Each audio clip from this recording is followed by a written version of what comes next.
we have had some of those discussions.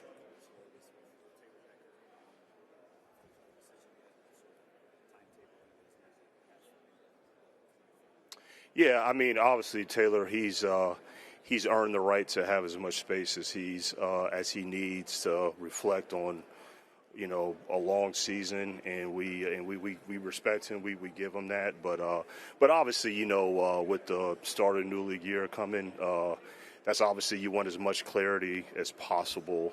So within these next couple of weeks, we'll make sure that we have that clarity.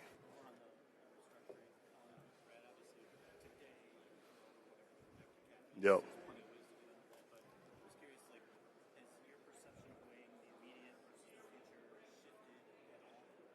Yeah, I mean, look, I think I think it's a disservice to be fixed and closed off on on anything that can help the football team, and obviously with your way in the future and the right now. But bottom line is that we have to make those kind of decisions to make sure that we're in the appropriate let's call it window from a financial standpoint, to be able to make the moves that we want to make. But no, and I've always been open-minded with that.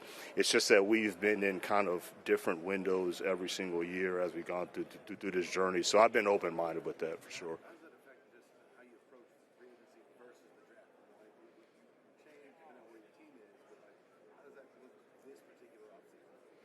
You know, it doesn't really affect, I would say, the draft for sure. We always kind of take the same approach with the draft. But, the only thing from a free agency standpoint, that might change certain things. But just we have to make sure that we're prepared. We have to make those decisions on if we do any kind of restructures or any kind of stuff. But those decisions will affect the next decision in terms of how much available finances you'll have to spend.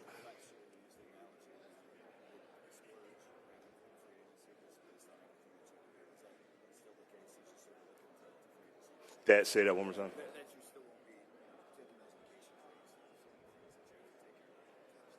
Yeah, I mean it's case by case, because at the end of the day, the the decisions that we have to make, or that we're always or that we have been faced with, is that you don't have two separate budgets, right? It's only one budget. It's only one pot, right? And so when you take the philosophy of draft, develop, and retain, right? Well, the more let's take the word retain. Well, the word retain means pay. You got to pay money, all right? So if there's one budget, you don't have your own retained player budget and then a separate external free agent budget. Now you can splice it up within that one budget. This is how much you want to use to retain your own players. This is how much you want to use for external free agents. But the more you retain, that smaller that budget becomes. So, but there's still, but we'll have flexibility to do some things. So I don't think every single year is the same. It's not just last year we had that approach, but it could be entirely different this year. Yeah.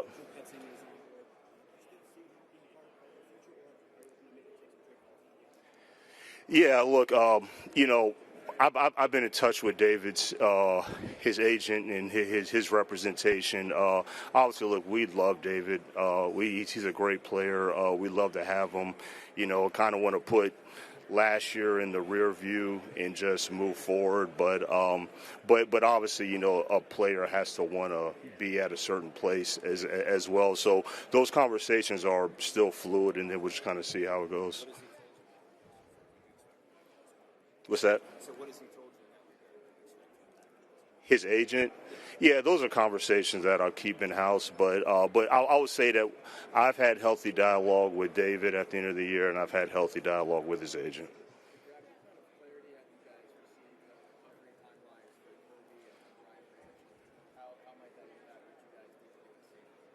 Yeah, some of it. Look, they're both doing everything they can to get as healthy as possible. We haven't put a a hard timeline or deadline, but we've been in regular communication with our medical staff. Our medical staff has been in regular communication with the player, obviously working with them. So I know that they're on track to get as healthy as possible. But I think in like another, month or so, then we'll obviously know a lot more.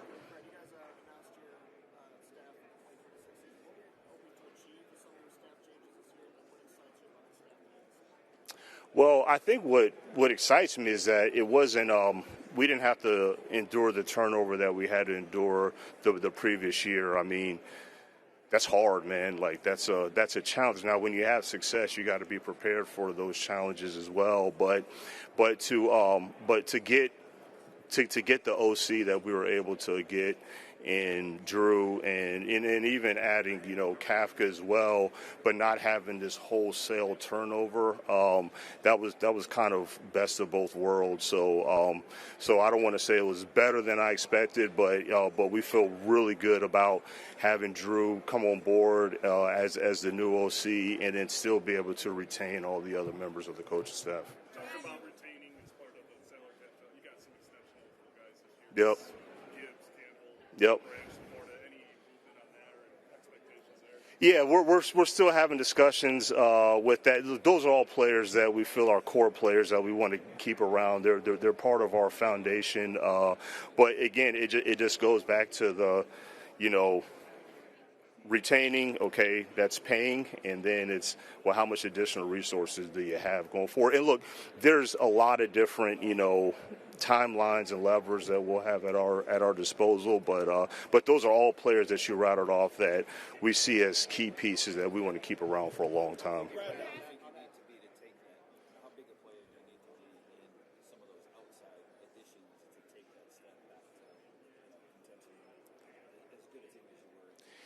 Yeah, we're just going to do what's the best for our football team, which we always have. That's always a subjective lens, in terms of what we want to do, in terms of maybe what some others may think, but we're just going to do the best thing possible. So there's nothing that we've restricted ourselves on in terms of, well, we're not going to do this because we want to do this. So we're being very open-minded. Look, when you go through what we went through last year, like I spoke of at the end of the season, you don't have a choice but to, have those long, hard looks and be very open-minded to make sure that you're looking at every possible avenue to improve the football team.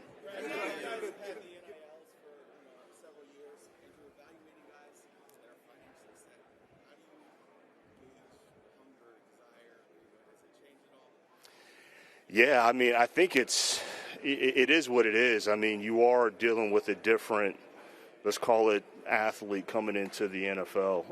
And that's where I think past just acquiring the players and having the coaches, that's really where those other departments on your staff really come into play with, player engagement and player wellness and all of that, just to make sure that, that they understand that it's different at this level, but the resources that they're getting at their level, you got to have, different conversations with those players, but you still have to set the same expectations. But I can't say otherwise that it definitely is different. It's something that we've never really experienced in the past, but, all you can do is just make the necessary adjustments and adapt.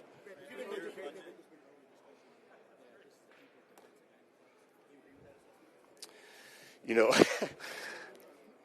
only reason I'm going to refrain from answering that is this, because I felt like in the past I've been a little bit more liberal answering like the positions of strengths, strengths, weaknesses, all that.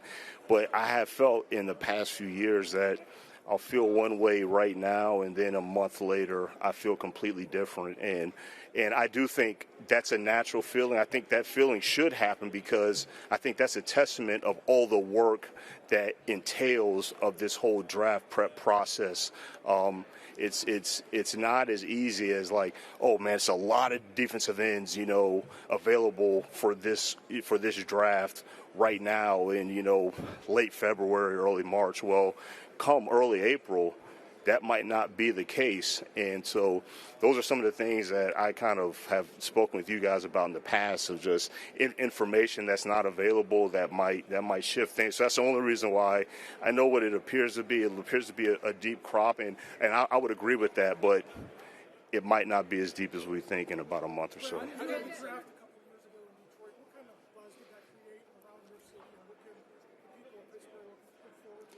It was amazing. Look, Detroit is such a not just sports town; it's such a football town. I'm probably biased just because that's the business that I'm in. But I just know what it did for our city, putting our city on the map, the small businesses that were involved in it. It was big for them. So I would expect that, Pittsburgh can really expect the same, because I know, look, my dad played for the Pittsburgh Steelers, and so I've always kind of followed that team from afar and know about that franchise. I know that they're a football town as well, so they should be excited.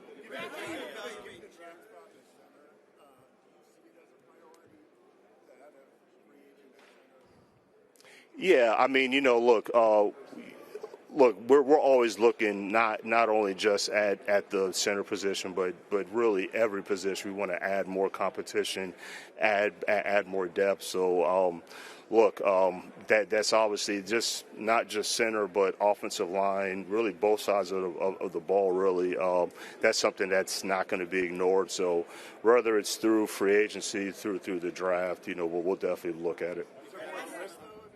Is it more of a what?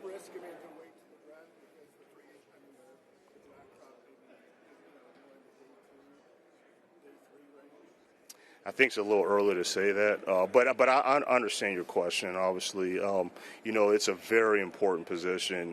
You got to handle a lot of information, and so there's some rookies that have been able to handle it, but it's just you just got to find the right one, and whether it's day one or day two or day three, if you find the right one, then you can. But obviously, the really kind of obvious way is a player that's already done it already, give you a little bit more comfort.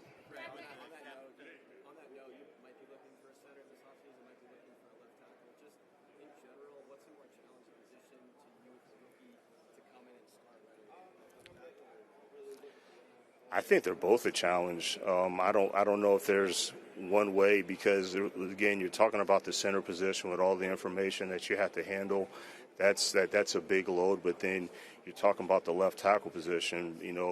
Having a right-handed quarterback and protecting the guy's blind side, and that's the same hurdles and challenges as a man-to-man corner. You're on an island, and these edge rushers in this league, they're real dudes that have real stuff in their body. So I would say that they're equally as important.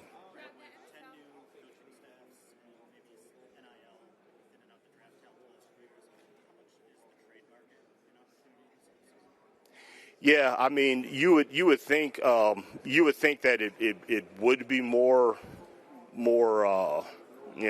active, just because you have some more regime changes. But I think you also got to look at the reality is that just because there's a regime change and a new coordinator, new head coach wants to start fresh, have their own guys, there might not be another guy to bring in to replace. So once you think it one way on the surface level, when you look at it deeper and look at the availability of, okay, does this staff have an ability to replace this player?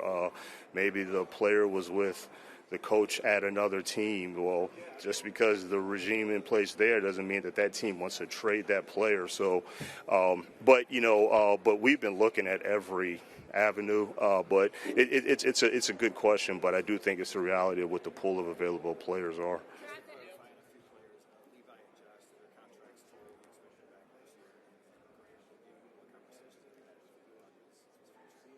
Yeah, I mean, Graham. I'll start with Graham. Obviously, he's still under contract. Again, there is the start of the league year is a real date, so you want to have as much clarity as possible before then. So hopefully we get as much clarity as we can before then on Graham, and then with Levi and Josh, obviously Levi, we'll be able to bring him back, and then Josh, we'll have the ability to bring him back as well. There's still discussions to be had about that one, but yeah, it's a possibility. Where does State Rally fit into this? Say that one more time. Those are still dialogue that we just got to have in the future. Where's State Rally on the center conversation for this season? Yeah, I think that's still I think that's a real option. When we tried him out there early in camp, he wasn't doing anything wrong that we had to move him back. We just felt like where he was at the stage of his career being a rookie, we felt right guard was just going to be a little bit more of an easier acclimation for him. And then Graham's previous experience playing the position center in our offense was a little bit more easier for him as well. So at that stage, we felt like that was the right thing. But there's still promise for Tate to move in that position. But I think that's the beauty of it, is that that's flexibility that we have. So whether if we add guard, center, whatever, I think Tate will always be in that conversation.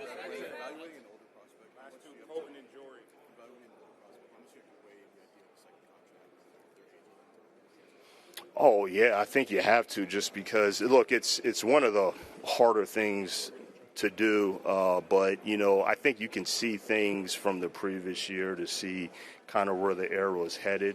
So, and look, sometimes, you might be wrong. Like there's free agents in the past that I felt like the arrow was headed down in the wrong direction, and I'm not going to say it went back up, but it stayed pretty level. But they're hard decisions to make, but you got to rely on kind of what you're seeing on film currently. Okay, now you have to make the hard forecast of like, okay, another season. Okay, maybe you might be fine early on, but mid to later, how's it going to look? And then also from a medical standpoint, too, you got to make sure that he's intact with that as well. Yep.